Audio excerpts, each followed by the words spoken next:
Hello and welcome to Two Words Wolves Pod. I'm Ryan Eichten and with me is Jack Borman. Jack, how you doing? I'm good, man. How are you? Good. So what we're going to do in this pod is NBA over-unders. If you remember, earlier this offseason, we did a pod based on NBA futures, teams with the best future, and I mentioned that we were not ripping off, say, Bill Simmons or any of the other ones that did similar content. I talked to you before. This was not ripped off. Today, I cannot make that claim. This is a very popular segment that most pods do, and we are more or less running it back similar to them. But how you doing? I'm good, man. I'm very excited. Now that the NBA season is getting pretty close here. Turn on League Pass, seeing some real players playing some real preseason games, not against the Guangzhou Loon Lions. Has been fun to watch. Just kind of got the itch again. It takes a while sometimes for the itch to come back, but being at Target Center a few times in the last week, seeing some players being in the locker room has been fun. Yeah, I'm not sure how much to take away from any individual preseason game, especially when they're playing a team from out in China. It's hard to get a hold of, but it's certainly nice to just get any sort of basketball on our television screens and getting to analyze whatever happens. But yeah, they got two more. A 23-hour between game road back to back in the preseason is truly incredible stuff. Sounds like the game against the Bulls will be the real when everyone plays, and then the game Thursday against in Philly is going to be a sight to behold. It seems like. I'm not sure. Hopefully Johnny Juzang can throw up 50 or something. That'll be fun. But yeah, we'll just hop right. Will Joel Embiid play is the bigger question on Friday. They've been. Are you talking in that game or at all? Because I think in that game, they've been pump faking Embiid, maybe playing in a preseason game. We'll see. But I will say I've been doing some fantasy basketball, and where to pick Joel Embiid is just like, you could tell me he is a zero fantasy wise. You could tell me you should be taking him in the second or third round because he's going to play 60 games. That seems unlikely, but you know what I'm saying? It's just that whole Philly team is just good luck. All questions you got to consider when doing these over-unders. Absolutely. Well, we're going to focus mostly on the West, and I guess we'll just start right at the top.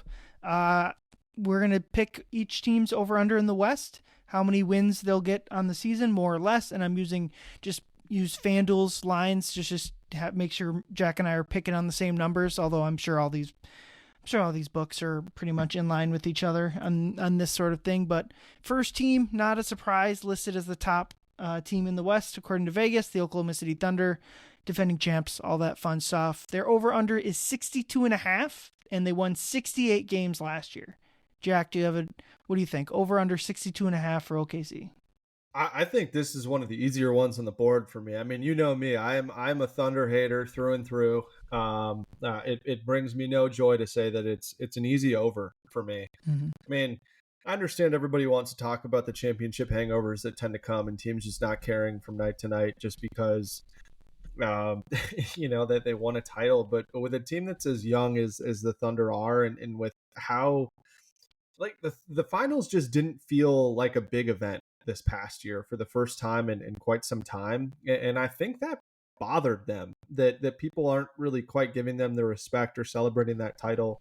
The way that it maybe we would if it wasn't the Thunder and it was a team like this, it was a franchise like the Spurs or a team like that where playing dominant all-time great defense, having a super deep lineup and a really fun, young core from a third party, viewpoint is probably weighing a little heavy on them, at least as much as it could coming off a title. So I think this team, again, 68 wins last year. You also have to consider that Hartenstein was hurt. Chet Holmgren was hurt. Jalen Williams was playing hurt down the stretch of the season. It's just with how many different guys they have and how high their floor is because of their defense, it's just really hard for me to see this team not winning 65 games at least, unless SGA misses a considerable amount of time. Because if Jalen Williams misses time, or Chet misses time, or Hartenstein misses time, or Caruso misses time, I just feel like they're so well equipped to be able to make up for that. So I think the only thing that gets them under 62.5 wins is an SGA injury, and we'll see what happens. But I'm going over. Yeah.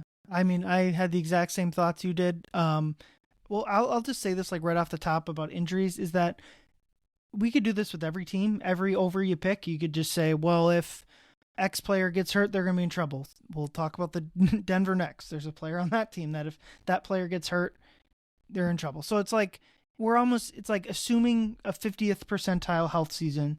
The Wolves probably had, like last year, thinking back, they probably had a better than 50th percentile health season. And that's with Rudy missing a month-ish, Randall and DiVincenzo missing. Like that's what happens over the course of a regular season. They probably had like a 60th percentile health season. I don't know. But like you said, even if they have like a 25th percentile health season and it's not Shea missing more than a handful of games, they're a regular season wins printing machine. That's kind of what I always say. And I mean, they won the title, so that calling them that almost undersells them because like they won the championship. Me and you doubted that they can do it, and we obviously can't do that anymore. I mean, we can talk about if they are going to repeat, but for the focus of this pod, they won 68 last year, and that was with them. There was no one to push them. They had that thing locked up. They ended up winning the West by 16 games. They were by the All-Star break. They were clearly going to be the 1 seed. It wasn't like last season where the Wolves, Nuggets, and the Thunder were all right next to each other. All like, I don't see how they're. I mean, yeah, barring just a terrible injured luck season for them, I'm easy over. And I kind of had both of us choose like not just pick all these ones, but choose at least 5 that we thought were like, if we were going to theoretically bet on these, it'd be these would be at least 5 that we would do that for. For me, this Thunder over would be one of them, and it sounds like that's the case for you as well. It is. Yep. Stinks for the Wolves that the 1 seed is going to be kind of like a out of reach thing, but we can move on to our next team, the Denver Nuggets. Crazy offseason for them. They ditch the great podcaster Michael Porter Jr., who's had an incredible offseason. But they get Cam Johnson back. They get Bruce Brown back from their title team. Jonas Valanciunas, might be missing someone else that they were able to. Tim Hardaway Jr. The depth problem that was so gigantic for them last season is, I would probably think gone, or at the very least minimized compared to last season, where it felt like they had 4 players and maybe Russell Westbrook that they could trust. And now, I'll just go first on the Nuggets. The number is 53.5. I'm going to go over, kind of almost similar to like if you have Nikola Jokic and a half decent Nuggets team around him, which I don't think he had that last year, but they're going to win a bunch of games. 2 seasons ago, they won 58, and I think that's kind of a number I would expect them to be closer to, maybe more like 56, 55. But I didn't choose this as like a lock or whatever, but over 53.5 for Denver is what I had. Yeah, I think that when you factor in that, Jamal Murray's good to miss 20 games, Aaron Gordon's good to miss 15, 20 games. Even though I like that they brought in pieces on the bench that are reasonable and good facsimiles for the players that they have, when I still just think that this Nuggets team probably takes the route of, let's just get in, and we're not going to try to gun for wins. Like, I understand there's an argument to be made that getting the 2nd or 3rd seed is more valuable this year, presuming Oklahoma City is going to be the 1, so you wouldn't face them until the Western Conference Finals. But I just think that this Nuggets team trusts who they have, and trust that, hey, that this is probably the best supporting cast that Nikola Jokic has ever had, and he's already won a title. So I would feel pretty darn good about the Nuggets. If I was the Nuggets, I would not necessarily be thinking much about the Thunder. I would just trust, hey, we took them to 7 games with a hospital team last year, and we have a bunch of dudes that know how to play with Jokic, are really, really talented, and this team is a lot better than the team that they put out there last year. So I think, I think I'm bearish on the idea that they're just gonna like gun for wins in the regular season to try to duck the Thunder in the first or the first two rounds. So I'm gonna go under 53 and a half. It has no bearing on what I think of their team. Like I think the Nuggets would be my pick to come out of the West this year, but I just think for this exercise, I would not surprise me if they win 50, 51, 52 games. Yeah, and I think that's a good point that you have, and it'll apply even more to like the bottom half of this list. Is what is the team trying to accomplish?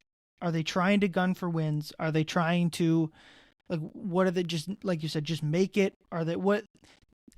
So much of this is like basically, especially for the tanking teams, are they trying? Are winning basketball games something they value? And obviously, the simple answer that for Nuggets is yes. But like, do they like if they end the season with 50 compared to 55? I don't. Yeah, that's a good point that they might not care. I still kind of leaned over just because Jokic, but you could convince me either way on that one. But like you said, I'm not sure it really affects their postseason chances all that much. Next, the most surprising line. I was very surprised at this. The Houston Rockets at 52 and a half. Now, that was not all that surprising before Fred VanVleet got hurt. But then FEV is out the entire year, and I don't think the line moved. It might have gone down one. I'm seeing it at 51 and a half right now on 51, FanDuel. do you want to? I'm going to go under either way. It's kind of funny if it changed in the last 24 hours. We'll bump it down to 51 and a half, and I'm still going to go under. So last year they won 52. So either way, basically they're projecting the same type of team.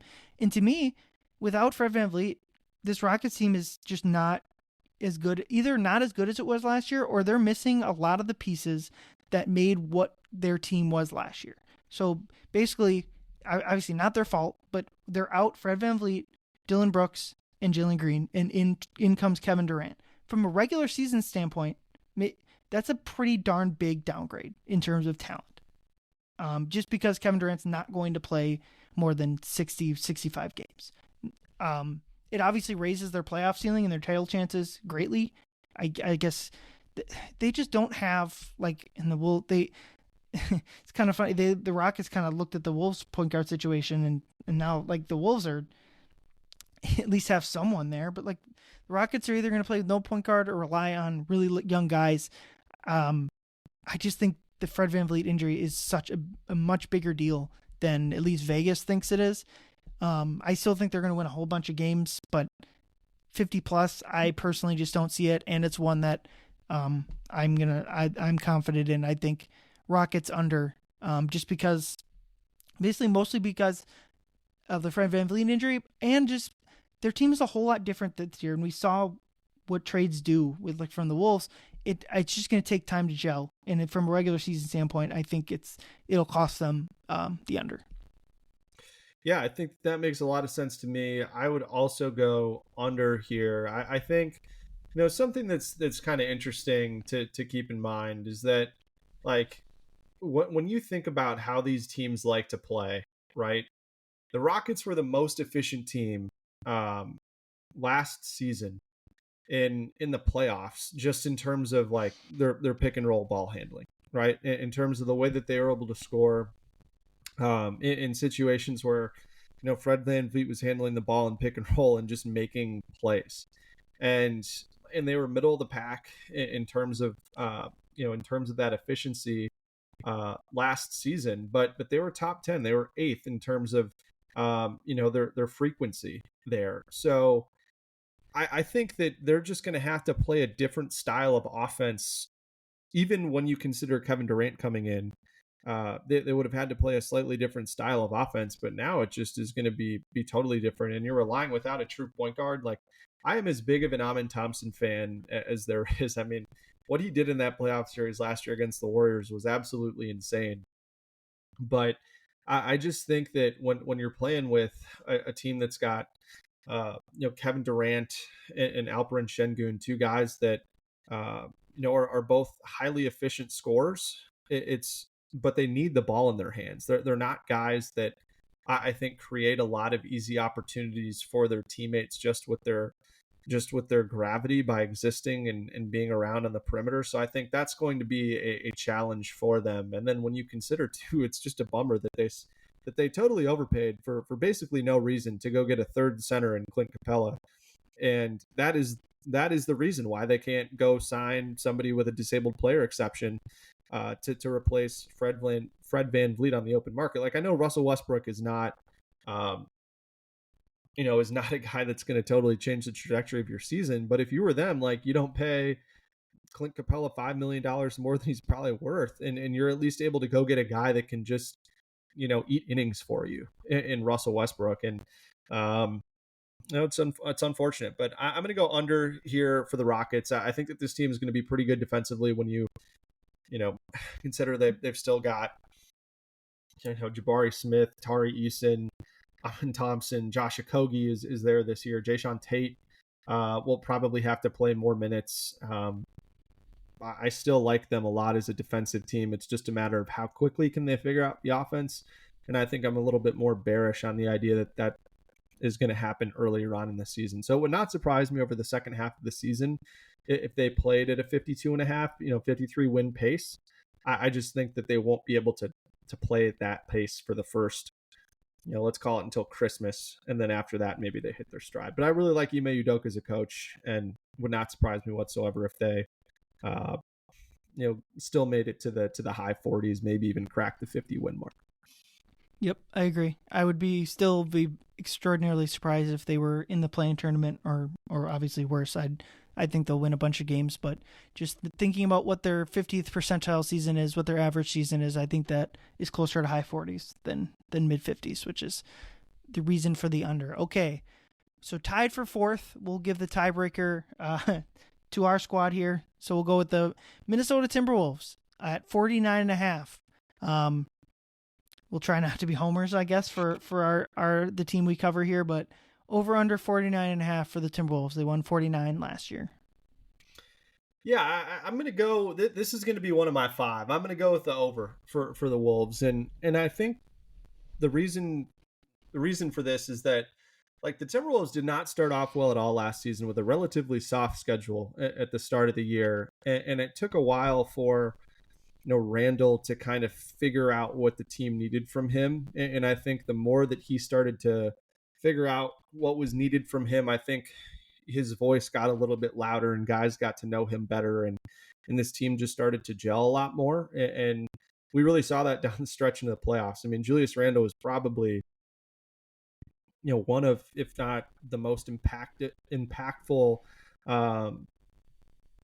forwards when you look at the entire scape of the Western Conference playoffs last year. I know it didn't go great in the Western Conference Finals, but I mean he was so good and just absolutely killed Draymond Green in that series against the Warriors. And I think there's more reason for me to believe that they're going to get a version of Julius Randle that's closer to that than what we saw at the start of the season. And if that's the case, I think there's a great chance that Julius Randle could be an all-star this season.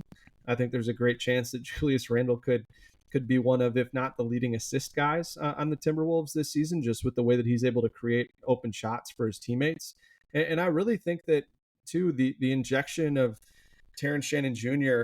into the Wolves rotation is going to be just something that I think gives guys energy. I think TJ plays super hard, and I think fills a really valuable role on the team of just a guy that can get into the paint literally whenever he wants to, and is clearly a guy who has put a huge emphasis and focus this offseason on playmaking and trying to let that part of his game shine a little bit more. We've seen that a lot in the preseason, and he's been a really good shooter so far in the preseason. I think 9 of 14, has made a super high clip of his corner threes. I can't remember off the top of my head him missing a corner three in a preseason game this year.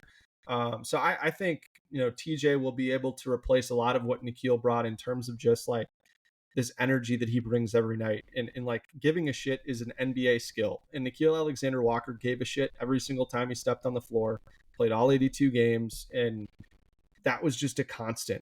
And it's not easy to replace that, but I think TJ is going to do that to the best of his ability. And I just think continuity is an important thing as well. And I just, it's hard. And too, like if DiVincenzo plays more than he did last year, I know he missed quite a bit of time kind of right as he was getting a rhythm. And he's a guy that has traditionally, played in a lot of games. So I think if you can keep him healthy, uh, find a little bit more of a rhythm with the guard rotation, it's just hard for me to. It's hard for me to see the Timberwolves being worse than they were last year, and they won 49 games last year. So I'm going to go over. I think the Timberwolves probably land closer to 52 or 53 wins, probably putting them in the 3 or 4 seed line. Yeah, I agree. I had the Wolves over as one of my picks. You mentioned it last year. There's so much that felt like it was going wrong last year, and they still won 49 games. Obviously, in this case, that'd be an under, but it's just to win one more game than last year doesn't feel like like that. Just almost feels like a given. My biggest thing, and this is kind of more of a big picture thing, is Ant is 24 years old. You're out of like being a young player, and you're in the beginning of your prime at this point. If Ant is the type of player we all think he is going to be or is already, and it's the type of player that if you have a solid team around him, which I think the Wolves do, that team just wins 50 games every year. And that's a little bit overly simplistic. And obviously injuries and other factors can come into there, so it's not a hard and fast rule, obviously. But if they can't win 50 games with this version of Anthony Edwards, with this roster around him, it's going to start to raise red flags for me. I'm not sure red flags, maybe not about Ant or like to me, if that's happening, alarm bells are going off in my head, be like, why isn't this team winning more? Why, like, what? Especially if they continue to lose at the clip they have to bad teams. Yeah, and the clutch issues were as big of a thing, and they've talked about all preseason and at media day about pushing the pace and, like you mentioned, being better against bad teams, and a lot of it feels like they talk about this stuff all year and then they kind of revert back, and that's true for every NBA team. Probably you have your talking points and some hit and some don't, and that's fine. But if they don't win 50 games with this roster, and it's not to say like next year they'll be worse if they just whatever, but I don't see they need to be winning 50 games, and it's if you put them in the West, they'd probably win close to 60, or excuse me, if they put them in the East, you'd probably win like close to 60, just based on maybe that's a bit exaggerated, but like the conference is doing a lot here. How many teams are you for sure are going to tank in the West? I think it's just one. Probably should be the Pelicans, but they traded their pick away. That's the only team that's tanking. I guess we'll see if the Suns and Kings unintentionally tank. So that's a lot of what's probably driving down this win number. But do you agree with me? Like it's just time. It's time to start being like a year in and year out. It's not to say that like they're title or bust or whatever, but like you just got to be like the favorite that we think Anthony Edwards can be. Yeah, for sure. I mean, I think when you look at the Timberwolves last year, they were 33-19 against the West, and they were 16-14 against the East.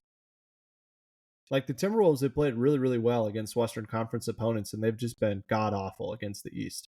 And so I think, again, if Timberwolves can sustain a pace, even 90% of that, so let's say they go 30-22, and then they have maybe like a 75-80% win percentage against the East, they're winning 55 games, right? So yeah, I think this is I was surprised to see this number as low as it was, and I'm not like super bullish on the Timberwolves. Like I would definitely put Oklahoma City, and I would definitely put Denver above them.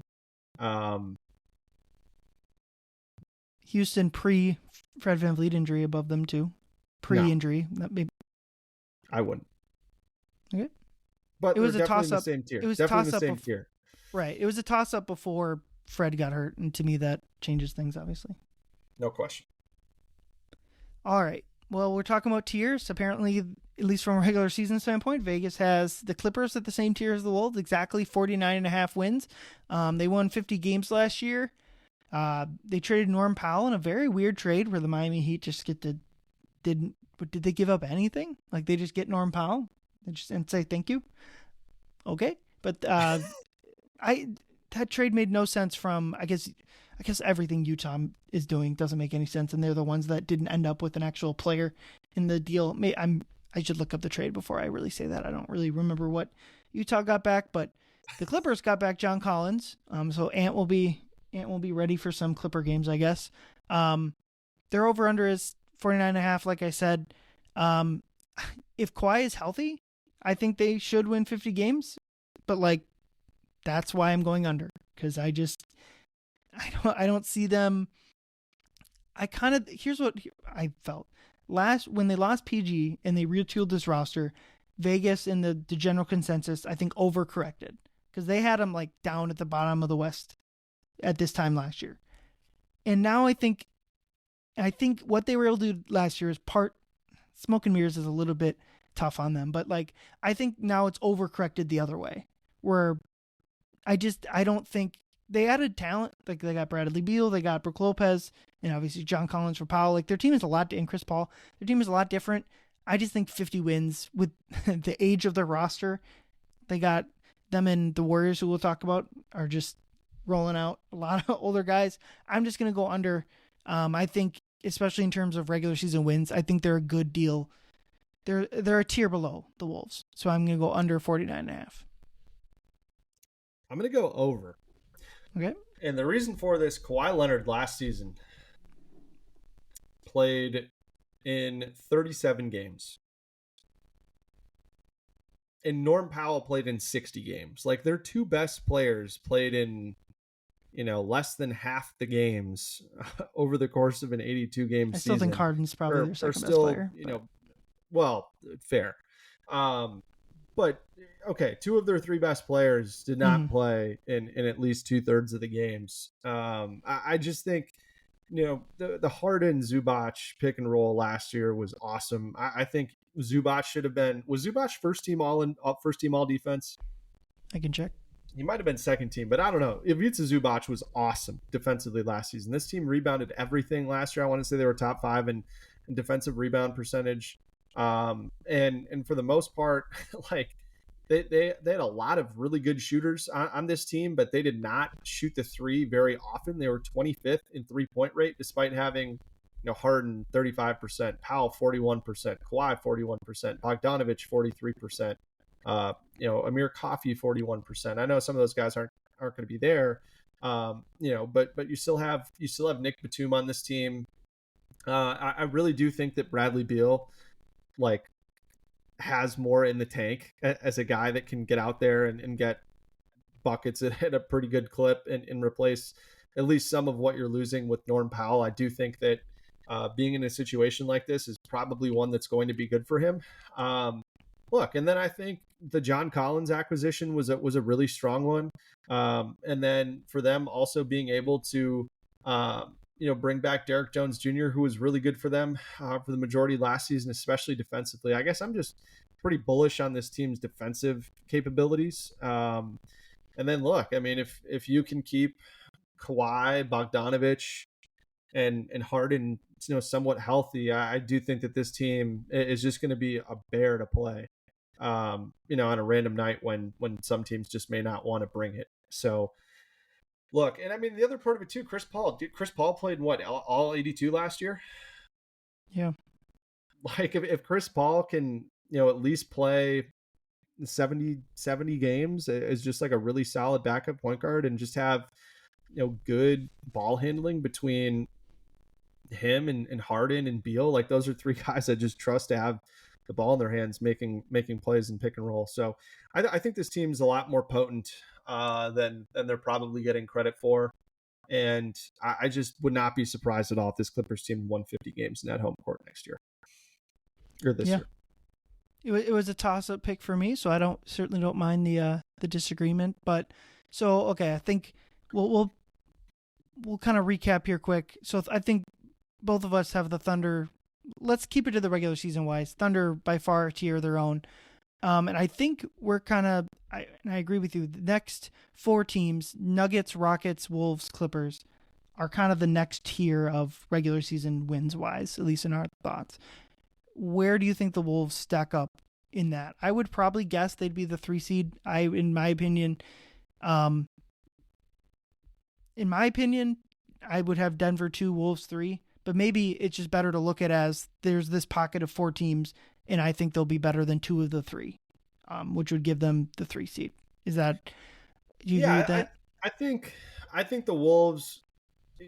Look, I think Oklahoma City is going to be the 1 seed. I'd be really surprised if they weren't. But I think anything after that is fair game for the Wolves. Like I could see them being the 2 2? seed, the 3 seed, the 4 seed, the 5 seed. Yeah. Would surprise me at all if San Antonio got frisky and won 52 games. You know, I Mm-hmm. just think that they're going to have to bring it every night. And they certainly have the talent. It's just a matter of whether, injury luck and their ability to play really consistent basketball right off the jump with how much continuity they have is just going to be really important. And so I'm excited to see how they respond to that challenge, especially with trying to bring, 3 young guys somewhat into the fold with, uh, TJ, Jalen Clark, and maybe Rob Dillingham. Yeah. And I think basically this is what will, I think, happen last year, where the Thunder ran away with it, and then we had this next layer of teams where the 2 through 8 seeds were separated by 3 games or 4 games. I would guess that it would be something similar. Personally, I would like to think and hope that the Wolves will kind of separate themselves from the bottom half of the non play in playoff teams. Um, but I do think it'll be kind of similar. The next 2 teams on this list, which would, let me count, 1, 2, 3, 4, 5, 6, 7. So one of these top 7 teams is not going to make the playoffs outright, which I guess is what happened last year with the Warriors having to go beat Memphis in the play-in. But the next 2 teams are the Lakers and the Warriors, both at 47.5. We'll start with the Lakers. Both of these teams, the Wolves ended their season last year, or maybe Curry's hamstring ended the Warriors season. But first, the Lakers. I was surprised that they didn't go out and get a better center than DeAndre Ayton. And maybe I'm too low on DeAndre Ayton. I would kind of say I don't see it that he's going to be back to that Phoenix version. Maybe that's unfair to him, but it wasn't just the Portland years that he wasn't, like the last couple of Phoenix years. Ayton was just not the same type of player. LeBron's already hurt with a back injury of some kind. Like that's not great. I'm gonna go under 47.5. I remember talking to you last year in the I think when it might have been that last game of the season, or it was a couple games before, when it was clear the Lakers were a potential matchup, and we were both kind of like, don't love it. But I think I said, like, this is gonna be the worst Laker version of this LeBron Luka pairing, and I was wrong. I think, like, I don't, maybe this team is probably better than last year's team, but like I just assumed they were going to be able to fix all of kind of their roster gaps, and they kind of went backwards. They lost Finney Smith.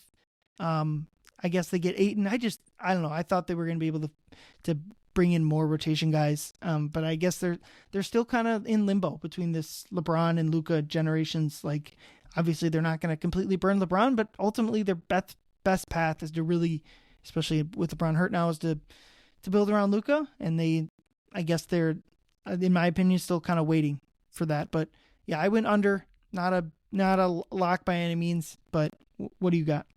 Yeah, I think this is just Vegas protecting against how many teams want to bet the over on the Lakers just because they have Luka and LeBron.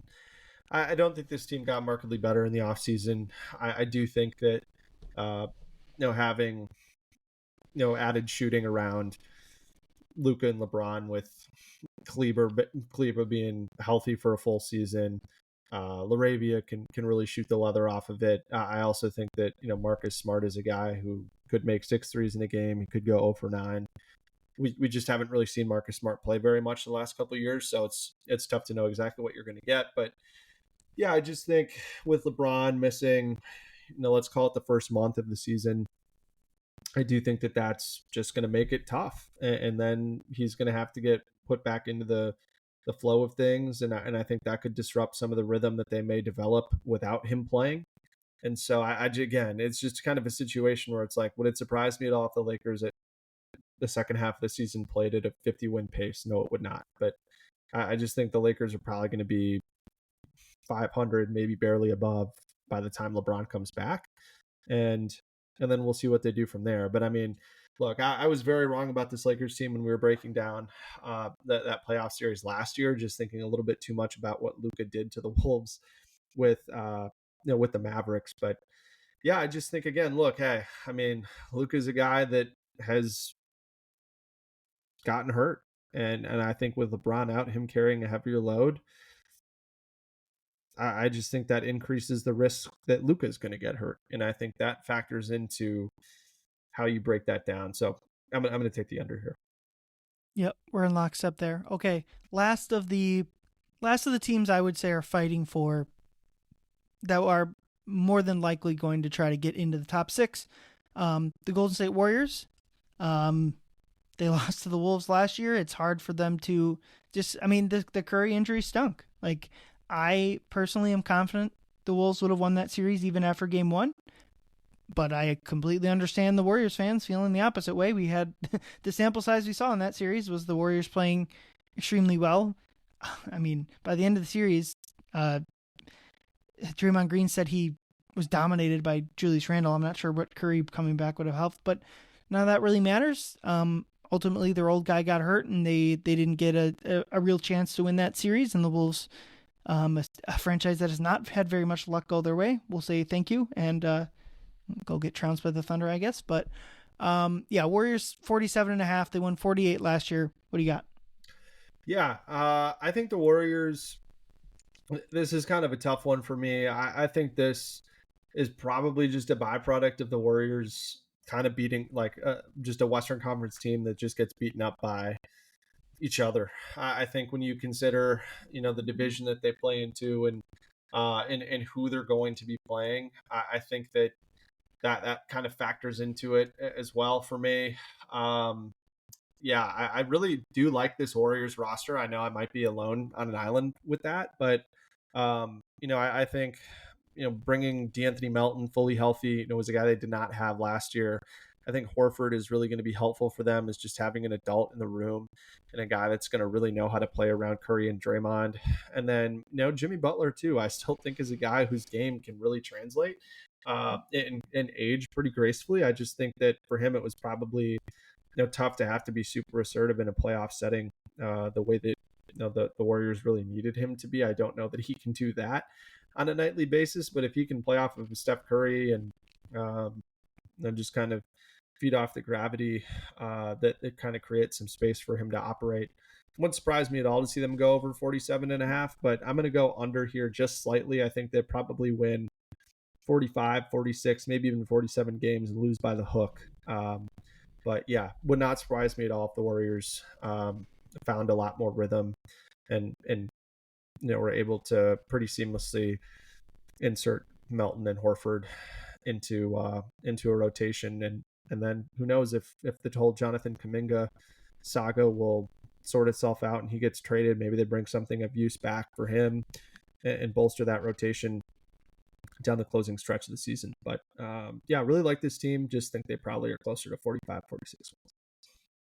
Yeah, I had it a complete toss up. I went under just because I was trying to balance out how many overs and unders I had, just to make it like I didn't want to have 10 overs out of 15, which I didn't. But yeah, I went under. It's a toss up to me. It's kind of, my question is like, after they made the Jimmy trade, from that point to the rest of the season, they were a solid team and their background numbers supported them being like they would win 50 or so games. And the team that the Wolves lost to 3 times in the span of like a month, that version of that team was not very good. And obviously they added a bunch of talent since then, but I do kind of think, just in general, it's always a mistake to like overrate a recent sample compared to a bigger one, in the sense of, and it's, again, they added talent, so it's not exactly fair, but like if you just take that end of season and presume that's what they're going to be all year, I think that's a mistake. Where the team did have issues before the Jimmy trade, and Jimmy solved some of them, but not all of them. So a slight under, like you said, if it's 47 games and are under hits, that wouldn't surprise me. And if they get 48, 49 like they did last year, it's we had to pick something, and I think we both kind of shrug our shoulders a little bit at that one. But next team, probably if you're making league pass rankings, this team's up there. The San Antonio Spurs and Victor Wembanyama, he's like 7'7", dunking without even jumping. Like, Wemby's insane. I mean, I'm not the first person to make this comparison, but like, you get on 2K, you make a 7'7" point guard, you throw all the sliders to 99, and that's what you got. I mean, that's pretty darn close to what Victor Wembanyama is. And it's kind of similar to what I said about Ant, where it's like, Ant's 24. If you can't win 50 wins with them, what are we doing here? Wemby's too good to like not win 44 games at this point. So 43 and a half. I'm going to go over. I mean, this is one of those like healthy teams. Wemby has not played a full season healthy. You really hope it's just a basketball fan that's just not like that won't be a every year thing, but they have another all-star caliber player now with him in Fox. They have other talent. They're not just reliant, like the teams that were his rookie year were just kind of didn't make a lot of sense. So I'm going to go over 43 and a half. And I do think they're going to try to, I would guess they make the playoffs and will be closer to getting up into that 6 seed area than they will be like falling out of the plan. This is my best bet. And my bold prediction is I think the San Antonio Spurs host a first round playoff series. I think Victor Wembanyama will be the best player in the NBA this season. I don't think anybody will come close to matching the defensive impact that he can make. And this guy has bulked up. He's grown an inch or two. He looks fully healthy. He knows what he's doing. Second season, no more limbo of is it going to be Pop or Mitch Johnson. And this might be a crazy take, but I actually think De'Aaron Fox missing the first 3 weeks of the season might be a really good thing, in the sense that you're going to be able to integrate Dylan Harper, who's a rookie, just electric with the ball in his hands, getting more comfortable with Wemby. Between him and Carter Bryant, I absolutely loved what they did in the draft. I thought that those are two of my probably 4 or 5 favorite guys in this draft. They got both of them. And then they still have Stephon Castle, who is entering his sophomore year, and I think will have a lot of opportunity to find a rhythm early in the season, and then they can really ease Fox back into it. And you think about it, I mean, this team really felt like only added guys. I love the way that they went and got Luke Cornett and Kelly Olynyk, just as guys that can still be able to stretch the floor a little bit, but still have some size and maybe a little bit more girth to them than what Wemby has. And then can still just have a lot of size in the wing and have a lot of different options. Still having 3 veteran guys in Barnes, Johnson, and Sohan that can just kind of fill in around as needed. And this team definitely still has the firepower if they want to add to what they have mid-season, maybe trade, maybe 2 of those 3 vets that I just mentioned to go try to get another guy in the wing. So I think that this line is just like the fishiest one on the board for me. But I think I would pencil the Spurs in closer to winning like 51 or 52 games, just because I think that Wemby is that good, and the 2 young guards they have are going to be asked to do a lot early on in the year, which I think is going to help them being in a system and an organization that has a pretty darn good track record of developing guards and guys like that are multifaceted, can play multiple positions, and can play with or without the ball. So I'm really excited to watch this team.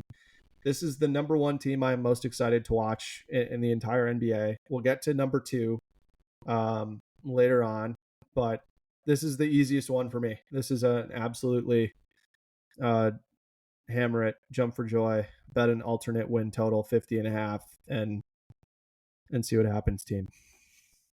Yeah, I can't disagree too much. We are now 8 teams in, and we've only had 2 disagreements, and I think both times we kind of were more with the Nuggets, but neither of us had a big objection to the other line, so we're kind of in lockstep here, which hopefully we can find some other paths. But yeah, the Spurs. Here's what the Spurs make me think is throughout NBA history, the talent level, or at least the top teams, how good the top teams are kind of comes and goes, or how many true like dynastic teams and how many of those there are comes and goes.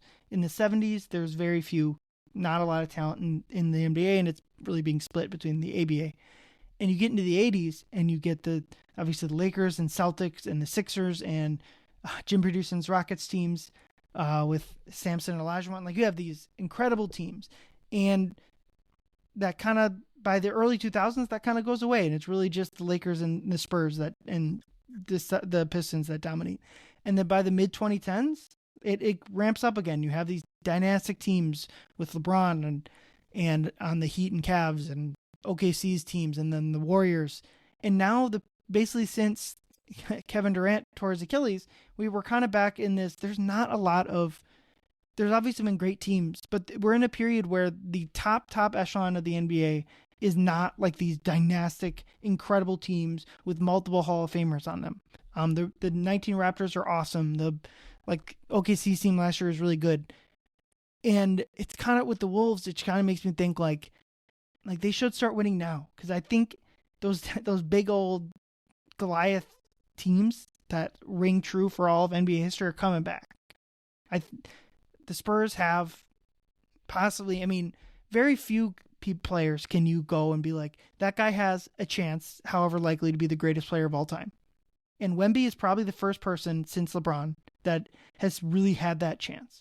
Maybe Jokic is kind of slowly starting to get in there. If they win a second title, if you have 2 titles and multiple MVPs, you're knocking at those type of doors. But Wemby's the first prospect that has had that type of level.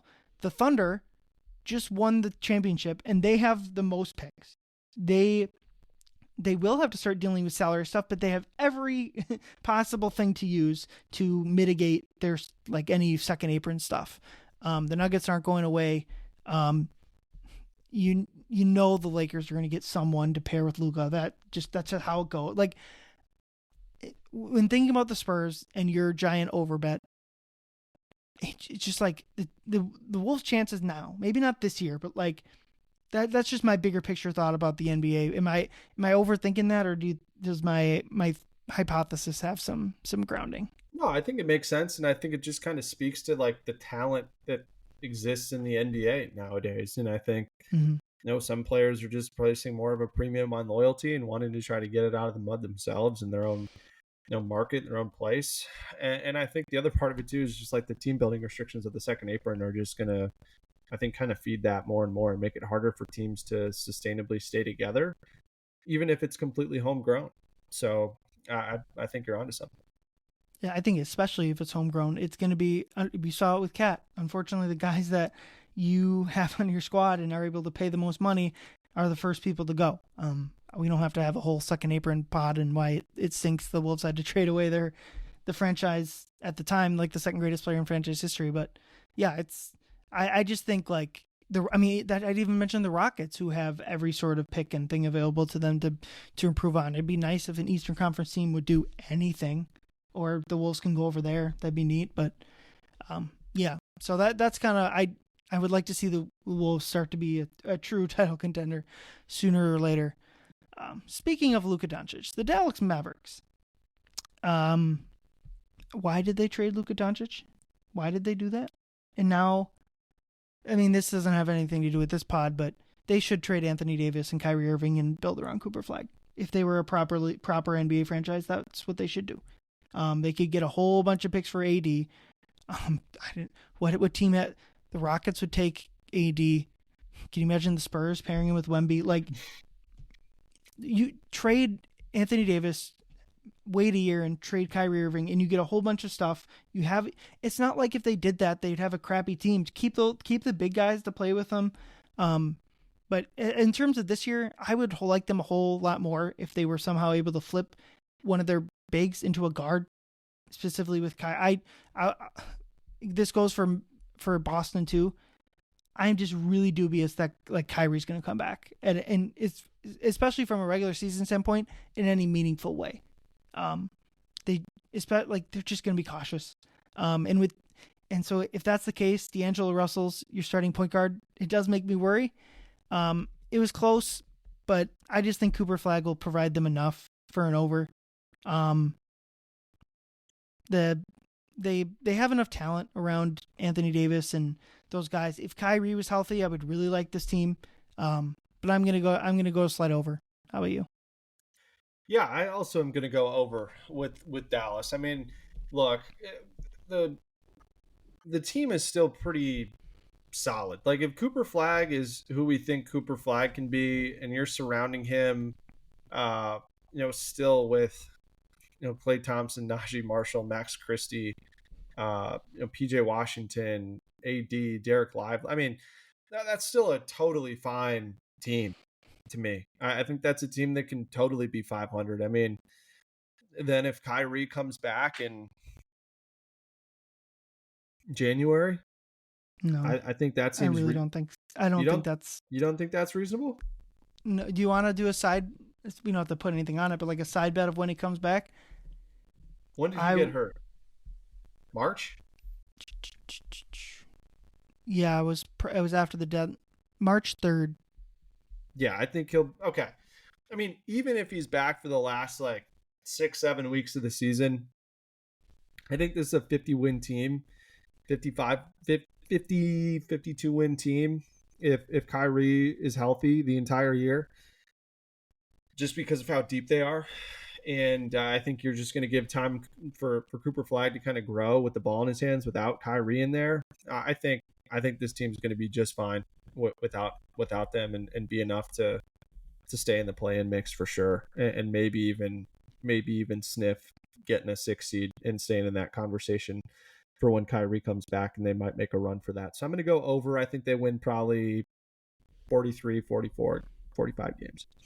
Yeah, I mean 41-41. That seems entirely doable for Dallas. I guess that'd be my thing. And like you said, if Kyrie were healthy, I would really like this team. But he's not, and it's just for them to get closer to 50 wins potentially. You need him for more than half the season, and coming off a big injury at his age, it's just not going to happen. And why I don't know what their plan was. Even if he was healthy, if Kyrie was healthy, I'd still, and this is after they got Cooper Flag, like they're not as good as, they're not title contenders. They're still either at the Wolves level or below. I mean, we don't have to relitigate the Luka trade, but even after getting, like, I just remember people like, oh, the Mavericks got Cooper Flag, they're dangerous now, and I was like, maybe, but like they still traded away Luka Doncic. That's just not a thing that happens in NBA history. And AD is a good player, but it's just, I'll never get over that. And it's just kind of one of those things where it's just like, I don't want that to go underemphasized. They traded Luka Doncic. And he wanted to be there. Like, whatever. Okay, Memphis, 39.5. I couldn't figure this out. You go first on Memphis. Memphis, I'm going to go over 39.5. I think, as much as I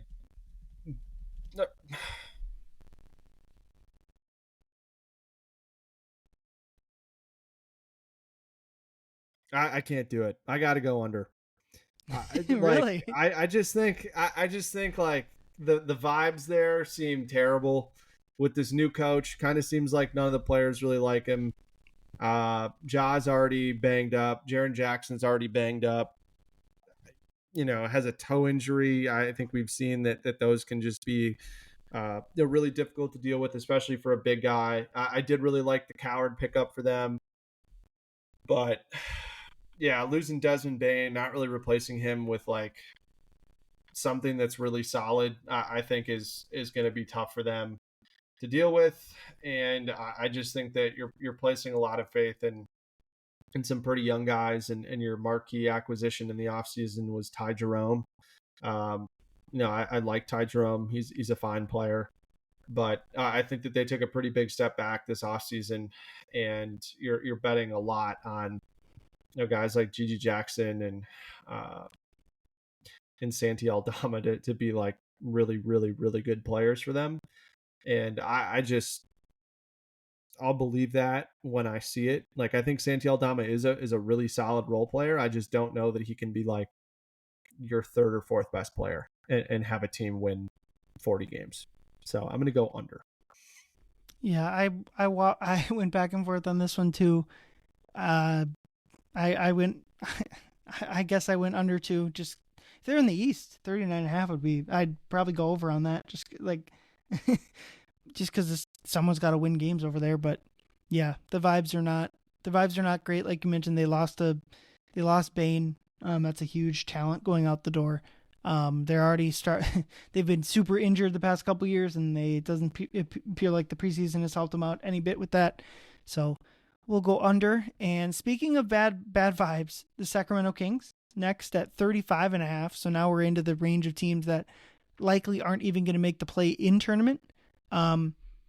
What the Grizzlies confuse us. What the hell is what happened? What happened to the Beam? It just why did they trade Fox and then fire their coach? Like I don't get any of it. The ownership isn't great there. I'm not sure what about the 2023 Chicago Bulls made them think, yeah, let's give that a try.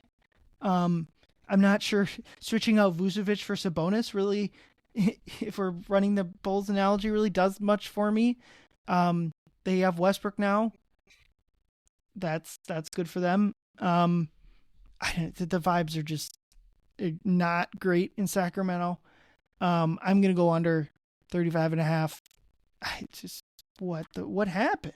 The talk of them too, like thinking about trading Malik Monk and like paying to get off Malik Monk to get Jonathan Kuminga is like outrageous to me. They shouldn't be sending out assets anymore. I think Malik Monk is awesome. I like a lot of individual players. I love Malik Monk. I love Zach LaVine. I really like Keegan Murray as a role player. I don't love Keegan Murray for 5 years, $140 million. But he's going to be out now for a month and a half with a thumb injury. And I do like the kind of the guard trio off the bench with Schroeder, Nick Clifford, and Devin Carter. But the problem is now you go get Russell Westbrook, who's probably going to cut into all three of those guys' minutes. And they just don't really have a whole lot of depth down low. So there's just not a lot for me to like in terms of how all the pieces fit together here. I think this is a team where would not surprise me at all if there's just a full-blown fire sale come January. It would be nice to get Zach LaVine on an actual good NBA team for the first time in pretty much ever. That'd be really nice because, I mean, from his Wolves days, we obviously know, like, defensive-wise, he's a complicated player. But, like, you're telling me Zach LaVine can't be, like, the sixth-man scorer type on, like, a solid playoff team that wins playoff games? Like, he just, from the crappy Wolves teams to the crappy Bulls teams to, like, just can we get Zach LaVine on a quality team, please? Yeah, I mean, look, Zach LaVine shot the piss out of the ball last year. I mean, it's just absolutely insane. I mean, the guy shot 45% from three last year, shot 56% from two, is one of the most efficient scorers in the NBA. And if you paired him with like pieces that actually fit around him, enabled him to like just cook. Like Zach LaVine averaged 27.5 points a game in 2021. Then averaged 2 seasons in a row, though really in the midst of 4 seasons averaging 25 plus, 24.5 plus. And the guy is one of the best premier, most efficient scorers in the league. And they're just trying to put anchors around his waist and say, hey, man, good luck. I think he and Malik Monk, that's like one of the most fun backcourts like ever. I would seriously love watching it. It's just, Sabonis is a guy who needs the ball. DeRozan obviously needs the ball. It's just a bummer. I think there's some potential for the Kings to be involved in like some awesome individual games, but I think there's going to be a fire sale at some point, and I don't think they get to 35.5 points. Yeah, I agree. All right, next team. And you mentioned there's a couple teams that were your favorite League Pass watches. May I guess that the Portland Trailblazers were the second team? Am I correct? You can guess, but that's not who it was. All right. Well, we're sticking with the Portland. Did we already talk about them? Or are you excited about one? What?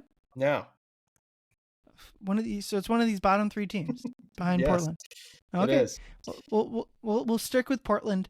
I have their over of 34.5, and I have it as one of my picks. They won 36 last year, and I just feel like their roster is better. I like the way they played down the stretch of last season, and they get Drew Holiday, they have Dame back for the vibes at the very least, and some mentoring and all that stuff. I think that'll be great for them next year, obviously. I guess I don't understand why they're 34.5 when they won 36 last year and were more or less tanking for most of last season. I think they'll win closer to like 38, maybe even 40 games on the best version of their season. Um, what do you think on the Blazers? Yeah, I think I'm torn on the Blazers because like you think about the fact that like Scoot's going to be out a while, right? Yeah, it's a Which is a bummer. which is a huge bummer. They still have Time Lord. I don't know how they have Time Lord, Henson Young, Young Hanson, and Donovan Clingan. Like I don't know how that's going to shake out. And then they just have a bunch of kind of odd misfit like Jeremy Grant is still on this team, How just is he making still a there? ton of money. So good for him That's for bad. getting the bag. Like Matisse Thybulle's still on this team, and I just think it's odd. Like I really like Shaden Sharp. I really like Denny Avdia. I really like Drew Holiday. I don't know that those guys fit together whatsoever, and this team doesn't really have a point guard without Scoot. And I just think that this team is really going to struggle to score. And I think this team is going to be better than it would appear defensively. I think if I was playing fantasy basketball, I would draft Shadon Sharp earlier than consensus because I think there could be some most improved player opportunities there for him, considering how long Scoot might be out for. So I I think I'm going to go under 34 and a half, despite like everything that you laid out makes sense to me.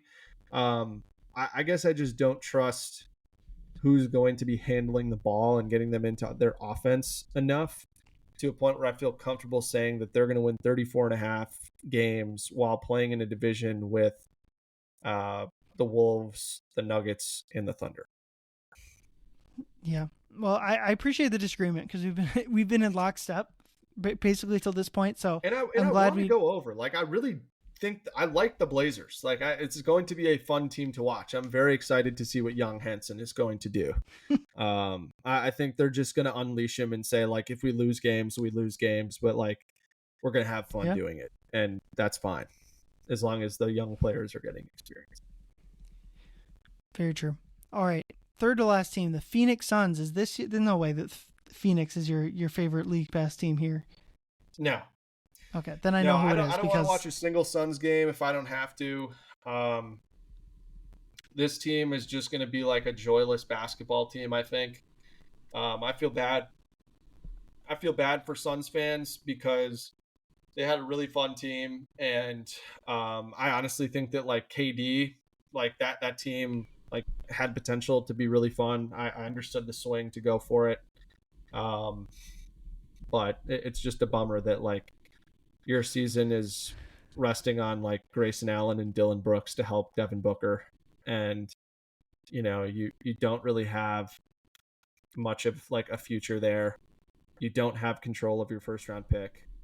Um, just kind of a bummer. So yeah, I think this team. I think this team is going to go. I think this team probably gets over 31 and a half wins. I think that Devin Booker is so good and does not get enough respect league wide for just how efficient he is and how much he's grown as a playmaker. And I think that there's a lot of potential for him um, to be one of the leading scorers in the NBA this season. And I do really like the Malawach and Mark Williams pickups. I think those guys will both benefit a lot from Booker, and I think Booker will really benefit a lot from them. It's just how much are you going to get out of guys like Ryan Dunn and Royce O'Neal on the wing? I think is going to determine a lot for them, and I think I just trust Devin Booker enough to be a guy where it's like how many wins is a guy worth if he's going to play. I think Devin Booker, like your floor as a team, is like high enough where I think that they can win 32 games. I think they go like 32 and 32 and 50. Still not a good team, but like mm-hmm. I definitely think that they could get over that. Yeah, probably the biggest factor that you'd point to their over is they don't have their pick, so they're going to be trying. If you get to midseason and they're on pace for 30 wins. They're not going to tank it from there. They're going to keep going. But I went under just for the the bummer factor that you said. I'll just go off of pure vibes. That is just what's gone down in Phoenix is just a real crap show. Unfortunately, yeah. I mean they're up 2-0 in the finals, right, and just couldn't win it, and the franchise kind of collapsed from there. I guess I would say the Twins fans are glad Ishbia isn't owning the Twins, but at this point, I think we'd take a meddling owner over what the Twins situation is currently at. He's willing to spend. That's all you need in baseball. It's just you blew all the assets, and in baseball, you don't have to worry about that quite as much. Very true. All right, here we go. I'll just lay out New Orleans Pelicans 30.5. What do you got, Jack? Hammer that over, baby. Hammer it. Yeah. This is one of my picks. I love the Pelicans. This is like a toxic ex that you just like can't quit. I love Zion Williamson as a basketball player. I think like going and watching Zion play up close is completely intoxicating. I think like the two guys who I have gained the most appreciation for watching them in person are Zion and Kyrie. Like the degree of difficulty that everything Kyrie does is insane. How fluid of an athlete he is, and his handle and his shot making ability is absolutely insane. But Zion just moves differently than any human being I've ever seen in my life.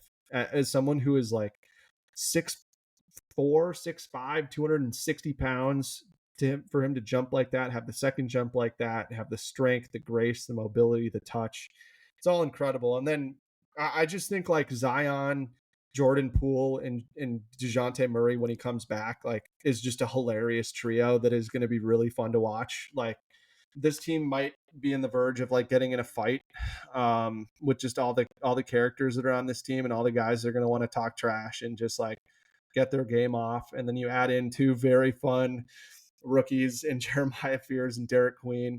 I think it's going to be really, really fun to watch. This is like just a game or a team where you turn on League Pass and you have absolutely no idea what the hell you're going to see, but you're probably going to enjoy it one way or the other.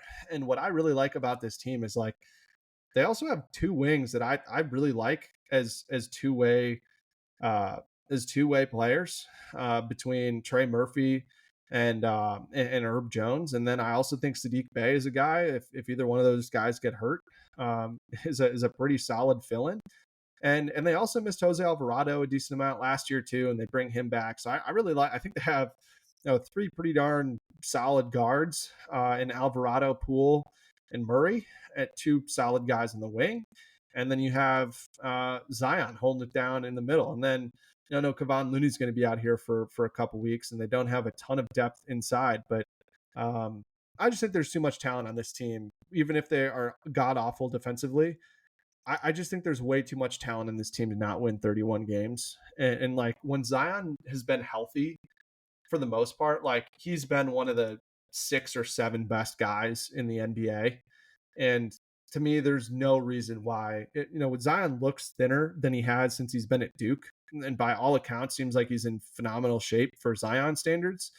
And I mean, look, like when Zion played 61 games in 2021, what did that Pelicans team go in 2021 when Zion played?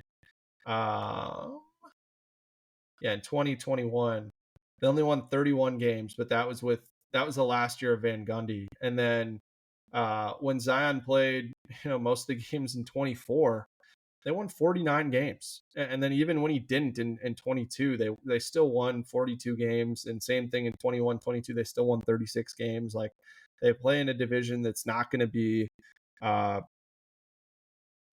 crazy to win games in. I don't think nowhere near the Northwest Division. And they've got guys at all 3 levels. So I'm going to go with the over on this one. This is the last of my 5 bets if you gave it to me. Awesome. Yep. That I had the same pick, the same over, just 30.5. It's just not a hard number to get to.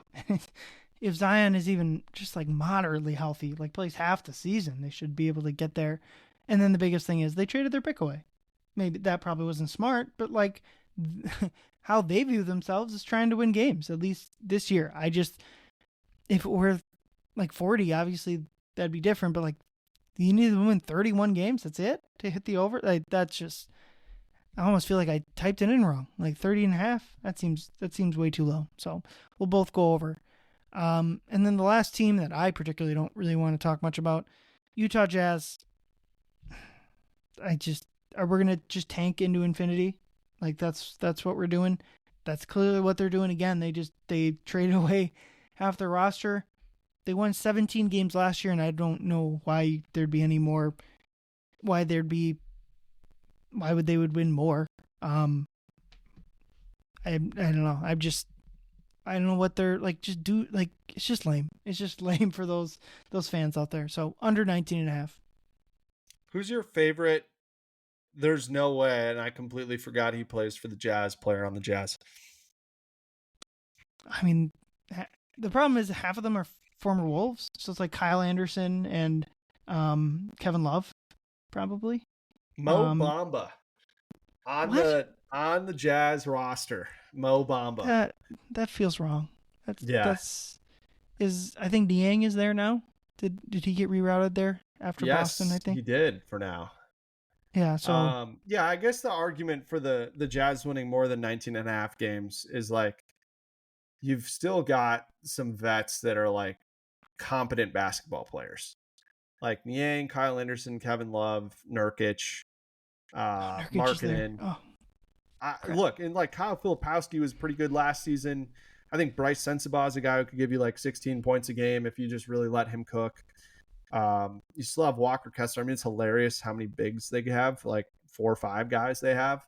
So there's definitely going to be some chairs shuffling for the Jazz. And I just think like between Keontae George, Isaiah Collier, like you have enough guard play where like, and Walter Clayton, I mean, if he gets in the mix too, I mean, who knows? Just as all guys that can handle the ball and shoot threes and spot up and make shots. And then with Ace Bailey kind of being your guy on the wing at the 3, I don't know. Like, I know they're going to tank. For me, it just comes down to like, are they going to trade Markkanen or not? And if they trade Markkanen, I think there's no chance they reach 19 and a half wins. But if they keep Markkanen and are they going to keep all these vets like Kyle Anderson, Kevin Love, Nurkic? Like, I just don't know how that's going to go. This is a toss-up for me. I'm going to go under just barely. I think they like 18, 19 wins. But again, like I'm not going to be surprised whatsoever if this team cracks like 22, 23 wins just because they do have, I think, more competent players on their roster than most teams that are going to tank do. Yep. Fair stuff. For me, it's just like someone's got to eat the losses in this conference. Somebody's got to do it. So I'll take Utah to be that punching bag. All right, so that's our Western Conference. We're not going to do the Eastern Conference. We're not going to throw out a 4-hour pot out there. But pick one team over under you like from the Eastern Conference. I took Celtics under, and it's just kind of being like, why are they going to try? I see, I know like Boston people are thinking Tatum's going to come back before the end of the season. And I'm really dubious that that's going to, one, medically be the right call, and two, that based on their team and where their record is at, I just think they're more likely to find this like gap year and like semi-tank halfway through the season. And they just don't have any bigs. They tore the whole thing down. Aside from basically Jaylen Brown, Derek White, and to a lesser extent Anthony Simons. I mean, their starting front court is like Sam Hauser and Neemias Queta. I'm probably not even pronouncing that right. They got Boucher. They got our boy Luka Garza out there. Josh Minot and Wendell Moore dunking on people. It's a lot of former Timberwolves, weirdly, at the fringes of the rotation. I don't know. Peyton Pritchard's fun off the bench. They lost too much talent, even in a weakened Eastern Conference, and I think they're going to have incentive to not full on tank, but semi tank out of the playoffs. Grab your 8th pick instead of the 14th pick, and they'll be able to retool once Tatum comes back. I think they're like slightly over the luxury tax line by like thousands of dollars. So that would probably point to a cost cutting move to reset the repeater tax. So under 42.5 for the Celtics. It's literally just an injury pick. If Tatum was healthy, obviously they would be closer to 60 wins. I guess not because not since they traded all their team, but last year's team was in that range. Did you have an East line that you liked? I do. I'm looking at the Milwaukee Bucks. The Milwaukee Bucks is at 42.5. Since Giannis Antetokounmpo became since he became an all-star back in 2016, 2017, they have gone under this number one time. And that team had Delly, Malcolm Brogdon, Middleton, Jabari Parker, Michael Beasley, and Giannis were like the main guys on this team. Like that team was awful, and he dragged that team to 42 wins. This team for the Bucks, like, look, I get it. Like looking forward, this Bucks team like probably isn't going to be great moving forward, but like I actually really don't mind this Bucks team. I think they've got halfway decent guard play in Cole Anthony, who I think is going to be pretty good for them, playing a little bit more up-tempo pace. I think Ryan Rollins has some juice with the ball in his hands. And bringing Kevin Porter Jr. back, who obviously don't need to litigate how not a fan of Kevin Porter Jr. I am as a human being, but the guy was halfway decent as a guy that could just kind of get his last year for them coming off the bench. And then, you still have a pretty good setup on the wing between, Portis is still a guy that can play for you. I don't love Kuzma, but you still have Torian Prince and Gary Trent Jr. are two guys that I really like. I think Amir Coffey could be good for them too as a secondary initiator on the perimeter. And then, you still have Giannis and Miles Turner, which is a super formidable defensive front court. And I like the way that those two guys could play off each other offensively. And then, you still have, two other pretty decent shooters in Andre Jackson Jr. and AJ Green, kind of there too, that can help fill out the rotation.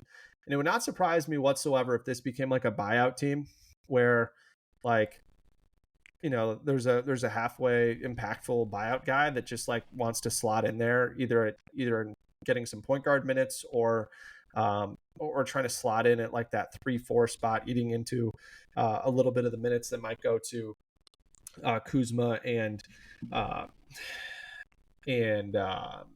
Bobby Portis. So I just would be really surprised. Like I think there's enough spacing on this team to totally just let Giannis cook. And I think if Giannis is Giannis this season, but there's just like almost no argument for the Bucks going under 42.5 wins. So I'm going to take the Bucks over 42.5. Yeah, I like that. And when Dame got hurt, obviously, and they lose in the playoffs, the calls were to trade Giannis, and obviously that makes sense given that they're still probably not a title contending team, and the pick situation is rough, and they made it even more rough with now a bunch of Damian Lillard dead money on their cap space. But I think it was a smart move not to trade Giannis.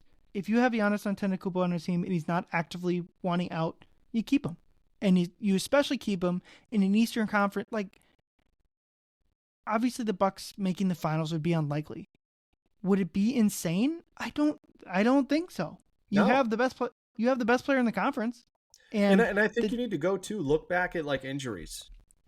Like every NBA playoffs for the last 10 years has had pretty seismic injuries that have completely changed the trajectory of one conference or the other, completely allowed a team that maybe was a first round out to get to the Eastern Conference Finals, Western Conference Finals, the finals, or like completely win a ring. Like no one was even thinking that the Raptors had any shot of winning a ring, and then all of a sudden they win a ring. Like when you have a player like that, you owe it to the player, you owe it to your fans, you owe it to your organization to at least go for it. And I think they have enough guys around Giannis where like they can hang around in the Eastern Conference, and like, who knows? Maybe they see the Knicks and the Knicks see an injury, or the Magic have an injury, or let's say Cleveland just has no answer for Giannis, and he just completely dominates the series. And then, the guards make enough shots. I mean, like, anything could happen. I just think that Giannis is one of those trump cards that you have in a situation like this, and can play it at any time. And so I'm not one that's going to bet against Giannis if the total is 42.5. Yeah, and here's what I think about is, maybe, I don't know if the most likely scenario, but certainly a likely scenario is they play well this year. They're just not enough, and Giannis goes, "Hey, I gotta go somewhere else," and they trade him. If that's how it plays out, I would argue that this year, the title odds the Bucks have this year will be the best title odds they have in minimum a decade, maybe 20 years. Like, it's hard to win a title, and it's hard to find players as good as Giannis Antetokounmpo, and especially when you don't really have any short-term future after Giannis's leave. I am completely with them, like, holding on tooth and nail to this version of this team, because it's dark on the other side. And even if it's just like, we're here to have fun, and like, the people of Milwaukee love him, and so even if it's just that, even if that's the only reason, I think it makes sense for them to keep him until if and when he comes to them and is like, it's time. Then you have a different conversation. But I don't think that's happened yet. And I think he'd be on a different team if it had happened yet. And if he is traded, can an East team do anything? Please. An Eastern Conference team trade for him. Because we're just going to have like the 10 best players all in the same conference? You muted yourself. How did it work out the last time the Bucks tried to trade one of their star players to an Eastern Conference? Or, They just... I mean, I know he went to Portland and then they routed him back to Boston, but still, like, it's a crazy world, man. I mean, the conference imbalance, I don't know how to look this up without doing a bunch of little math, but like, this year might be the biggest like record advantage the West has over the East, maybe ever. Because I feel like we say that every year, and it keeps getting worse. Yeah, but Tatum and Halliburton were healthy every other year. That's for sure, and that's the thing too. I feel like it's always stars moving, and it's just stars not being healthy. Although Tatum might be back by Christmas at this point. I mean, Good God. Nope. Your college friends have gotten in your ear too much on that one. No, I actually have very few college friends that are Celtics fans. I'm just saying, guy wants to play. Okay. I mean, they obviously have more information than I do, but okay. That's where we're ended on my confusion with Jason Tatum's injury history that I have little to no information about, which is his surgery is pretty unique in that he had surgery within like 12 hours of tearing his Achilles, which like never happens. Yeah. So we'll see. It'd be good for him. I mean, good for him if that ends up happening, but we'll see. Yep. Otherwise, they got to watch Luka Garza and. All right, you got a pick for Wolves Blazers out in Portland on Wednesday next week? Yeah, I'm gonna go with the Wolves. I just think not enough guard play from Portland to make it happen. Yeah, I mean, Portland's kind of a house of horrors for the Wolves at this point, but at least like it's the first game of the year. You're not going to get whatever mid-season lull that you get out there, and they only play once out there in a row because it seems like every year they play back-to-back out there. So we get one, and then second game of the year we're already we got an injury advantage. God, I hope Young Hansen plays like 28 minutes and we just get to watch him cook. Yeah, hopefully Young Hansen isn't the new Obi Toppin and it's just murdering the Timberwolves. Hey, he missed a few threes in that preseason game. It was nice to see that for once. So yeah. Well, yeah, he got him out of his system in the preseason, and it's just like he's already hit somebody. That was one of the most insane magnet 3-ball games I've ever seen in my life. Oh my God! He's already 4 for 5 in the home opener. Like before we even. All right. Oh, thanks for coming on, Jack. For Jack, I'm Ryan. Thanks everyone for listening. Go Wolves. Ayoo!